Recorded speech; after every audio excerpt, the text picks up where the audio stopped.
नागपुरात नवीन पोलीस आयुक्त आल्यानंतर 2 हत्येची घटना घडली आहे. त्यामुळे अशा परिस्थितीत पोलीस आयुक्त डॉक्टर रवींद्रकुमार सिंघल यांच्यापुढे नवे आव्हान निर्माण झाले आहे.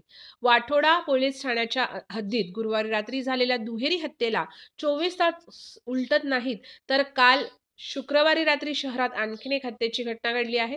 शहरातील कपिलनगर पोलीस ठाण्याच्या हद्दीत दारू पिण्यासाठी पैसे न दिल्याने आरोपीने एका व्यक्तीची हत्या केली.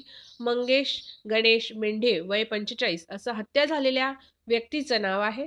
तर दत्तू उर्फ राहुल रमेश रामटेके वय 19 असं आरोपीचं नाव आहे. पोलिसांकडून मिळालेल्या माहितीनुसार मृतक मंगेश मेंढे हा वाळूचा व्यवसाय करायचा, तसेच अवैध सट्टेबाजीही करायचा. आरोपी राहुल सोबत तो देखील गुन्हेगारी प्रवृत्तीचा आहे.